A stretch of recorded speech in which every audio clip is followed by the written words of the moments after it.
Cette vidéo est sponsorisée par Tenorth. Aujourd'hui, je vous propose 3 énigmes à résoudre pour moi, mais aussi pour vous. Je suis allée au musée de l'électricité qui se trouve dans la maison historique de André-Marie Ampère, qui est considéré comme le fondateur de l'électromagnétisme. Et ça se trouve aux abords de Lyon, à Paul-les-Mieux en France, si jamais vous voulez aller y faire un tour. J'y ai rencontré Alfonso et Bernard qui m'ont montré des objets scientifiques de l'époque en me mettant au défi de trouver à quoi ils servaient. Alors vous allez voir le cheminement de ma pensée, mais je vous invite à vous aussi tenter de trouver à quoi ils servent et comment ils fonctionnent. Alors vous le verrez, l'électricité c'est pas ma plus grande force, je vous avoue, alors j'espère que vous serez meilleur que moi. Et une fois que vous aurez terminé la vidéo, dites-moi en commentaire ce que vous avez trouvé ou non. Sans plus tarder, on commence avec ce premier objet, pour le moins étrange. Bon, voici un nouvel appareil de notre musée Ouais, que je te laisse découvrir. d'accord. Est-ce que la vitre, elle est là pour protéger ou il y en a besoin pour faire fonctionner l'appareil? En fonctionnement, on utilise la vitre. Je peux toucher Oui. Ouais. Est-ce qu'il est fonctionnel? Il pourrait fonctionner. Est-ce qu'il y a besoin d'autre chose pour le faire fonctionner? Il faut quelque chose d'autre, Il faut quelque chose d'autre. Une pile, par exemple. par exemple. Musée de l'électricité, musée d'Ampère, il faut toujours une pile. Ok, alors, je vais regarder. Ouh, ok. Donc, on a un gros tube en métal, j'ai l'impression. Autour de lui, il y a un truc qui peut tourner, visiblement. Et puis, à côté, on a ces deux machins qui ressemblent à des bornes, mais ça ne doit pas être ça, vu qu'elles sont connectées en bas. Donc, ça doit plutôt être un aimant, cette grosse chose-là. Là, on a, j'imagine que les deux bornes pour faire rentrer l'électricité, ce sont ces deux choses-là. Tu as bien trouvé. Ouais, c'est bon, ok. Donc, on a ces deux choses-là, mais je ne sais pas où est-ce que ça va à l'intérieur. Peut-être on peut enlever déjà les cages. Est-ce que je peux toucher un tout petit peu? Alors ici, c'est extrêmement délicat. C'est délicat, hein. Parce que le fil, il est très fin. Mais bon, tu as bien vu en les déplaçant que ça bouge. Ouais. Donc on a ce petit plateau-là, qui se règle aussi. Est-ce que je peux toucher la petite réglette? Normalement, elle ne doit pas bouger. Elle ne doit pas C'est bouger. La petite réglette, regarde où elle va. Mais elle va au niveau du fil? Exactement. Ouais. Alors, ce qui peut t'aider, peut-être, c'est de ne pas regarder ce que tu as devant les yeux, Regardez en dessous, par exemple. par exemple. Ah, ok. Les deux bornes sont là. Il y en a une qui arrive ici et l'autre qui arrive là. C'est ça, hein? Très bien. Donc ça veut dire qu'on va avoir un courant qui va passer au niveau du fil. Le courant va donc passer dans ce petit carré étrange. Est-ce que le cylindre est électriquement connecté à cette chose-là? Non. Non? Ah, c'est isolé là? Ouais. Ah, c'est isolé. Donc il y a du courant qui passe dans ce machin avec le truc carré, rectangulaire. J'aurais tendance à dire que ça induit de l'électricité au magnétisme dans le cylindre. Mais ça, c'est un aimant en ce moment? Oui. Donc c'est un aimant permanent. C'est un aimant permanent. Ça veut dire qu'il va y avoir une interaction entre le champ magnétique de l'aimant, l'électricité qui passe dans le carré. Si tu regardes ces carrés, Ouais. un peu de plus près, il y a une certaine structure. Ah, c'est un bobinage? Mhm. Ah, c'est dur. C'est un bobinage. Alors, une bobine, Il va y avoir, c'est un solénoïde. très bien. C'est exactement. Ok. Donc c'est un solénoïde. Donc mettons, il va y avoir un champ magnétique comme ça. Les aimants permanents en fer à cheval, ils font un champ magnétique comme ça et comme ça? Alors, normalement, quand tu as un fer à cheval, tu as un pôle d'un côté Ouais. et l'autre de l'autre côté. Ok. Donc, tu vas pouvoir faire une boucle comme ça. Plutôt une boucle comme ça. Donc lui, s'il bougeait pas, parce que j'imagine qu'il va bouger ce rectangle, vu qu'il est assez libre. Mais mettons que s'il était dans cette position, on aurait un champ magnétique qui serait soit dans ce sens-là, soit dans ce sens-là, donc perpendiculaire au champ magnétique de lui. Est-ce que j'ai bon? Ouais. Mais comme ça tourne, ça veut dire que le champ magnétique de lui va tourner comme ça. Est-ce que c'est un appareil de mesure? Oui. Le cylindre, là, il est pas gadget, il est super important, non? Oui, mais là, disons qu'il pourrait fonctionner sans, mais ça serait beaucoup moins performant. Ah, ça pourrait fonctionner sans. Donc ça veut dire que si on l'enlevait, le système serait encore bon. Avec cette construction, je ne suis pas sûr qu'il fonctionne sans, mais théoriquement, oui. Théoriquement, Théoriquement, oui. Est-ce que le cylindre, il est là pour stabiliser de manière mécanique la chose, ou il a une vraie composante électrique et magnétique? Oui, il a un rôle important. Il a un vrai rôle électrique magnétique. Ce qu'il y a, c'est que donc, c'est du métal plein, sauf que c'est un cylindre, on est d'accord là-dessus, hein. Et il n'a aucune connexion avec ailleurs. Exactement. Et il a un rôle important. Oui.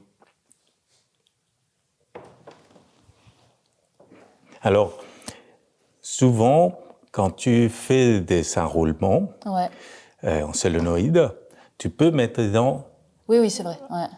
un métal qui a un rôle. Et c'est quoi son rôle? Alors attends, j'essaie de me souvenir. C'est ce qu'on appelle un électroaimant. Dans un électroaimant, on va placer du fer doux, par exemple, pour amplifier les champs magnétiques. Ok, donc c'est un amplificateur. Tout à fait. Donc, c'est pour ça que oui, il pourrait fonctionner sans, mais ça va aider à avoir une réponse plus importante. Et c'est un appareil de mesure. Est-ce qu'on mesurerait la torsion mécanique du fil? C'est ça? Oui. Yes. Mais c'est pas pour mesurer la torsion. Mais effectivement, on va déplacer, on va tourner les fils. À quoi tu peux voir ça? Parce qu'il y a clairement une interaction de champ magnétique entre l'aimant permanent et le champ magnétique qui est produit par la bobine de fil. Donc, je pense que ça va tourner, mais ça va pas tourner, faire des tours comme ça, vu qu'il y a un blocage ici mécanique. Donc, ça va probablement tourner maximum à 90 degrés, un petit peu moins même, 80 degrés. Mais il y a un élément que tu n'as pas encore exploré. C'est vrai? Il y a un fil, il y a un autre fil, mais entre les cadres et les fils, il y a une autre chose. Cette chose-là, là. Est-ce que c'est un miroir? Ouais, c'est un miroir.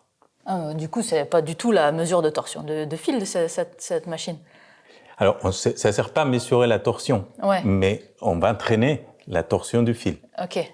Elle joue un rôle important. Donc, c'est un miroir. Est-ce que c'est un appareil pour de l'optique? On utilise l'optique. Ouais. Donc, c'est un outil en tant que soit pour l'objet, mais ça ne sert pas à faire des mesures d'optique. Alors, tu as bien dit qu'il faut les connecter. Ouais. Alors, faisons les schémas. Quand tu connectes ça avec une batterie, qu'est-ce que tu imagines qui va se passer? Il y a de l'électricité qui passe entre ici et là. Il y a ce bidule-là qui va se mettre à bouger. Exactement. Parce que c'est une interaction entre le bobinage de fil rectangulaire ici et l'aimant permanent. Alors, une piste, on va introduire un courant continu, c'est-à-dire fixe. Ça, c'est une piste? Oui. D'accord. Okay. On pourrait alimenter un alternatif. Non, ça ne marche pas ici. Je t'avoue que c'est une piste qui ne m'inspire pas beaucoup. Ça veut dire J'étais qu'un courant continu déjà dans ma tête. J'étais pas en alternative. Donc, ce que ça veut dire, c'est que ça va bouger une fois et ça va rester en position. Exactement. Ok. Un miroir. Donc, il y a forcément autre chose là. Voilà, il manque une petite chose. Il manque une règle sur laquelle on va pouvoir renvoyer la lumière. Donc, on va mesurer en fait la torsion en... Donc, j'imagine qu'à l'époque, c'était pas un laser, mais en tout cas, en mesurant la différence d'angle de la lumière. Voilà. Mais l'objectif, c'est quand même de mesurer la torsion du câble? Non, l'objectif, c'est mesurer le signal électrique qui arrive. Et le signal qu'on caractérise soit avec la tension ou les courants. Et en fait, ici, on utilise ça, c'est là, le déplacement de la bobine va être proportionnel au courant qui passe. Donc c'est un ampèremètre? C'est un ampèromètre. À l'époque, on l'appelait un galvanomètre. Oh, waouh! Donc ça veut dire qu'on connaît très bien quand même la propriété du fil pour être capable de déduire derrière l'ampérage. Il faut une calibration. Il faut une calibration. Et en fait, ces appareils, ils ont été développés par Lord Thomson au départ. Ça, c'est une version plus avancée. C'est des Prézières-Sonval, ça c'est une version française. Mais Lord Thomson, il les a développés pour la transmission de la télégraphie entre les différents continents.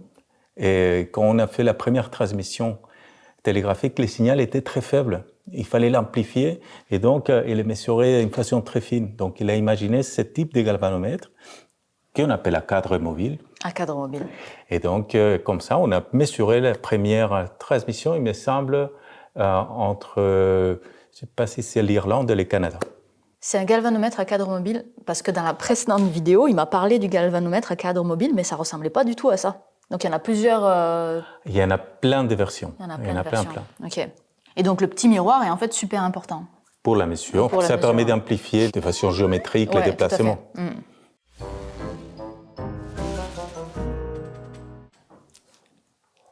Quel monstre, hein? On dirait une méduse, mais en verre. Je peux le manipuler un petit peu? Tu peux le manipuler, il n'y a pas de problème. Ok. Donc j'imagine que c'est du mercure. Ouais. What?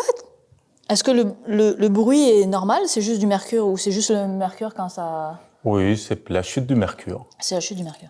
Alors normalement, pendant l'opération de ces instruments, il n'est pas en mouvement. Il n'est pas en mouvement, ok. Est-ce que ça se tient comme ça? Oui. Est-ce que c'est une ampoule? Non. Non. C'est dommage, ça aurait été joli comme ampoule. Ça fait un petit peu de lumière, par contre. Ah, ça fait de la lumière? Ok. Donc alors, investiguons. Je ne sais pas par où commencer. On a donc cette chose-là qui visiblement se branche à l'extérieur, ici aussi, donc on en a 3. On a un fil qui dépasse là au bout. Je ne sais pas si c'est un fil. Oui, tout à fait. Ces trucs-là, c'est pour accueillir de l'électricité? Tout à fait. À l'intérieur des bidules, comment on appelle ça? Des branches. Des branches, oui, très bien. À l'intérieur des branches, on a des cylindres creux.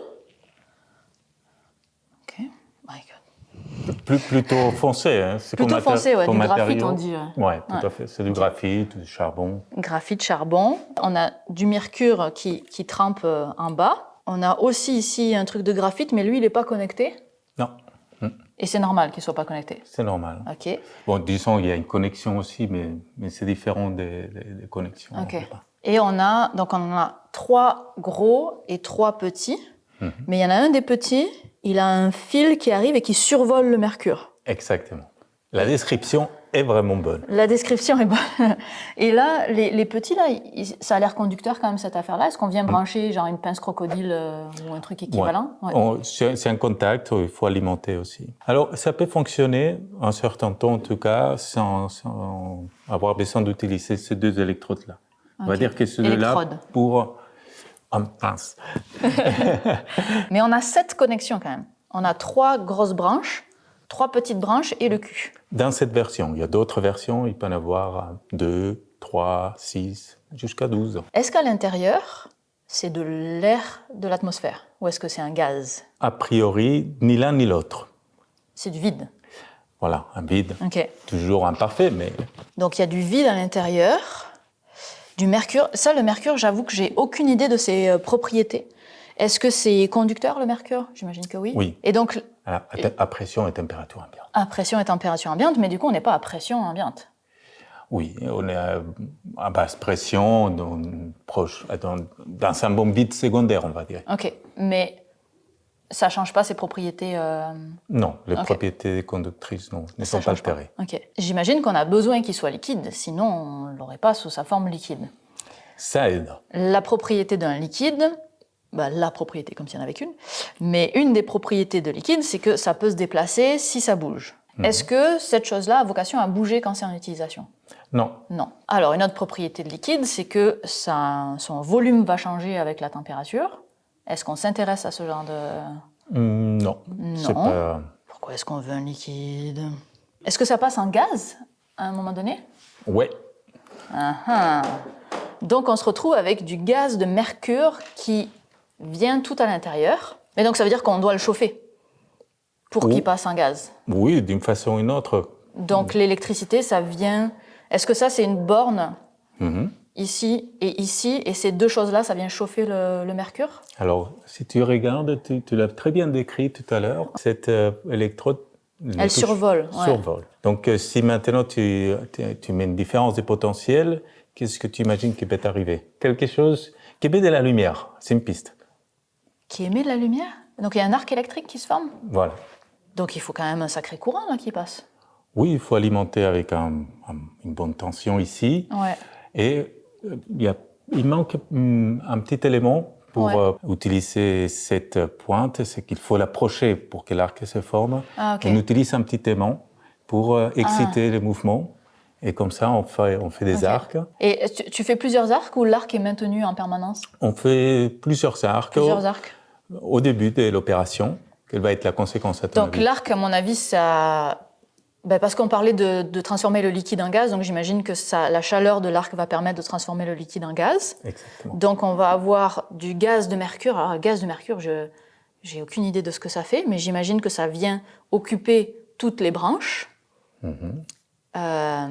Et le gaz, est-ce qu'il est conducteur? L'énergie suffisante pour l'ioniser. Ah, ça amène pas... Ok, il est ionisé. Donc, il est chargé, donc il va interagir avec les bornes. Quelque part, c'est un gaz conducteur. C'est un gaz conducteur. Je vais repartir sur ma question de base. Est-ce que c'est un appareil de mesure? Non. Est-ce que c'est un appareil utile? Oui. Et ça éclaire pas, c'est pas ça son objectif? Non. Donc là, pour l'allumer, on a besoin quand même d'une pile. On a besoin d'une batterie pour l'allumer oui. et le maintenir. Oui, après, quelque part, on utilise les électrodes ici à côté pour maintenir une certaine tension et donc continuer à évaporer un petit peu, ioniser les mercures. Donc voilà les rôles de ces 3 électrodes. Maintenant, je pense qu'on l'a bien compris. J'ai envie que ce soit une multiprise. Ah, pas tout à fait. Pas tout à fait. C'est dommage, j'aurais bien aimé que ce soit une multiprise historique. Est-ce qu'on récupère de l'électricité par là? Plutôt alimenté? Ouais. C'est plutôt qu'on amène. Donc c'est un appareil utile. Ouais. Utile pour la vie quotidienne ou utile pour le scientifique qui est en train de faire des expériences? Aujourd'hui, on n'utilise plus ce type d'appareil. Je te confirme. Mais il a été utilisé jusqu'aux années 70 de façon très fréquente. Par tout un chacun, là. Disons, pas à la maison. Pas à la maison. Mais dans les villes, dans plein d'endroits, dans les industries également. Et ça a quand même une gueule de lampadaire. Hein. Oui, c'est vrai. On amène 3 fils. Ouais. À la Terre? Est-ce qu'il y a la Terre? Non, il n'y a pas la Terre. Okay. Je trouvais ça étonnant aussi. Ils sont les 3 dans la même configuration? Oui. On a besoin des 3 pour faire quelque chose, une seule chose? On amène 3 parce qu'on amène un courant qui a besoin des 3 fils. C'est du triphasé? Tout à fait. Donc c'est un courant triphasé. On va vraiment donner la réponse. C'est un courant triphasé. Donc c'est pour passer du courant classique, donc en continu, en triphasé? À l'inverse. C'est pour passer du triphasé au courant continu? Exactement. Jamais j'aurais deviné. Donc ici, nous avons un rectificateur, c'est-à-dire un appareil qui transforme le courant alternatif en continu. Les 3 électrodes ici amènent les courants, les 3 phases, ça peut être 6 si c'est hexaphasique, du courant. Et ici, avec un électrode qui est un carbone, ici nous avons une autre électrode qui est un mercure. Les électrons vont pouvoir sortir facilement du mercure et aller vers les carbones, mais pas l'inverse. Donc on change la polarité, on a une circulation dans un sens, c'est pas dans l'autre des électrons. Alors il faut quand même que le courant passe entre les deux. Et c'est pour cela qu'on va vaporiser le mercure avec cette petite électrode qui permet de faire un arc et avoir un gaz conducteur. Alors ce qui arrive aussi, c'est que ce gaz, il va se condenser à un moment donné et on va faire donc il faut que les parois ici soient suffisamment loin du bassin de mercure pour ne pas faire des chemins continus et court-circuités. C'est pour ça qu'il y a un bulbe un peu grand et pour ça aussi que les branches sont grandes sont longues pour permettre les mercures de couler à fur et à mesure qu'ils se condensent. Très chouette. Ça, pour le coup, j'avais vraiment jamais vu. Hein. Et en fait, c'était utilisé pour l'alimentation, par exemple, des tramways dans les métros. Il fallait passer de l'alternatif en continu pour avoir une bonne puissance. Et ce type de lampes, des versions plus grandes, permettaient d'avoir 150-200 ampères, des courants très importants, avec des tensions quand même de quelques centaines de volts. Et un sacré travail de verrier, là. Hein. Absolument, ouais. Ça c'est extraordinaire. Ouais. Très bel objet. Très bel objet. Et c'est le gros qui a... Ouais.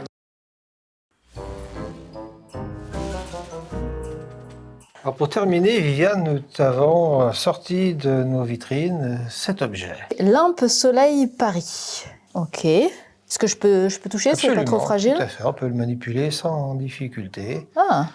Alors, c'est gradué de probablement 0 à 11. À 11. Ça, c'est rare, hein, 11. Bon, on est au musée de l'électricité, il y a 2 bornes. Il y a 2 bornes, Il y a 2 bornes, effectivement. Donc, il y a du courant qui arrive, qui s'en va dans un solénoïde. Oui. Ça crée un champ magnétique qui pousse là-dessus. Tout à fait, le champ magnétique va permettre effectivement au piston de se déplacer. Voilà. Donc, est-ce que ce serait une mesure du champ magnétique? Alors, c'est une mesure, bien sûr, mais ce n'est pas une mesure du champ magnétique. Le champ magnétique va être sensible à d'autres grandeurs que l'on va chercher à mesurer. Alors, le fait que ça s'appelle lampe soleil, j'ai envie de croire qu'il y a de l'optique, qu'il y a de la lumière là-dedans. Alors, il y a de la lumière, c'est tout à fait sur le thème de la lumière, de l'éclairage. De l'éclairage, oui. Est-ce que les bornes qui sont là, c'est elles qui alimentent la bobine? Alors, du courant électrique, effectivement, on va rentrer par une borne, traverser la bobine, ressortir par l'autre, et puis après, je te laisse découvrir ce qu'il pouvait y avoir dans le circuit qui permettait d'alimenter ce montage. Une lampe. Une lampe. Tout simplement.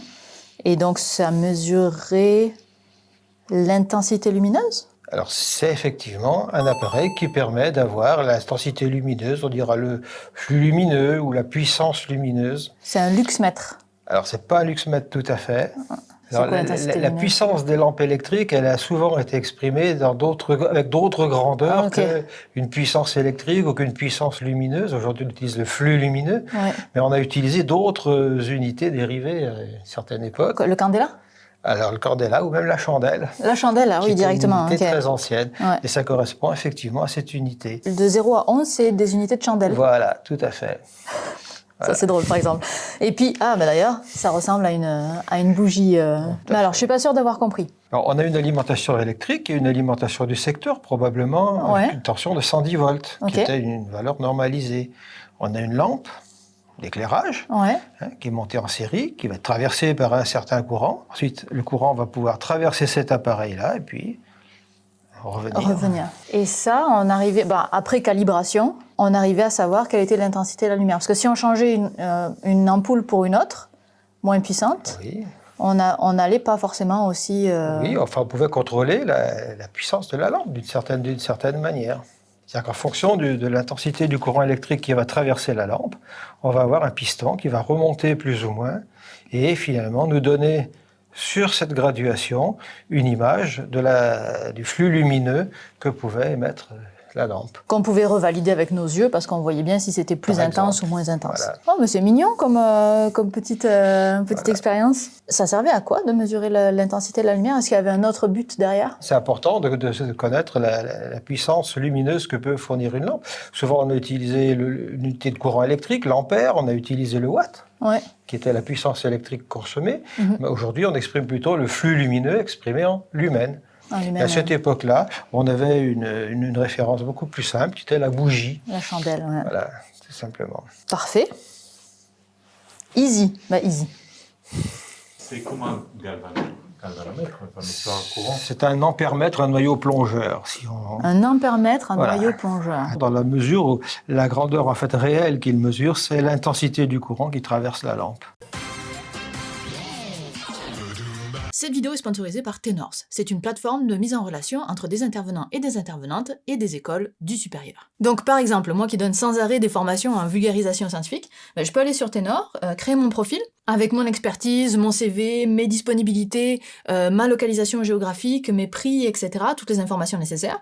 Et si un établissement cherche quelqu'un qui a mes compétences, il pourra me contacter pour que j'intervienne chez eux. Alors l'inscription, elle est complètement gratuite, il n'y a pas non plus de commission sur les prix que vous appliquez. L'idée du site, c'est vraiment de mettre en relation les expertises avec les écoles. Et une fois votre inscription faite, vous serez directement contacté par les établissements qui recherchent votre expertise pour intervenir, ou alors vous recevrez un mail d'alerte quand une offre d'intervention correspond aux critères que vous avez renseignés. Aujourd'hui sur le site, il y a plus de 9500 personnes qui se sont inscrites comme je viens de le faire et qui sont situées dans toute la France avec 120 domaines d'expertise et 250 écoles partenaires. Alors, si ça vous intéresse, écoutez, allez explorer le site et peut-être même proposer vous-même d'intervenir. Si ça vous intéresse, je vous mets un lien dans la description pour vous inscrire. Et si de l'autre côté, en fait, vous êtes une école et que vous avez des recrutements à faire, vous pouvez contacter Tenor directement via un autre lien qui est aussi dans la description. Je vous laisse découvrir.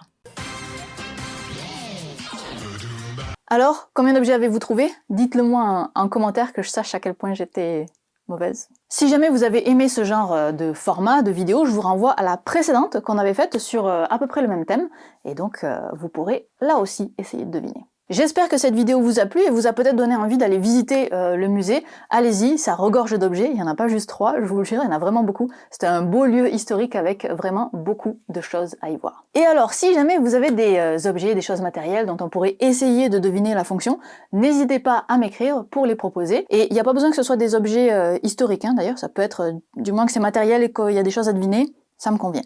Toutes les informations sont en description. Et je rappelle au passage aux Québécois que je vis au Québec. Alors même si j'ai tourné les 2 premiers épisodes en France, on peut faire ça au Québec aussi. Ce sera pas mal plus rapide. J'espère que ça vous a plu, n'hésitez pas à vous abonner et on se retrouve la prochaine fois. Bye.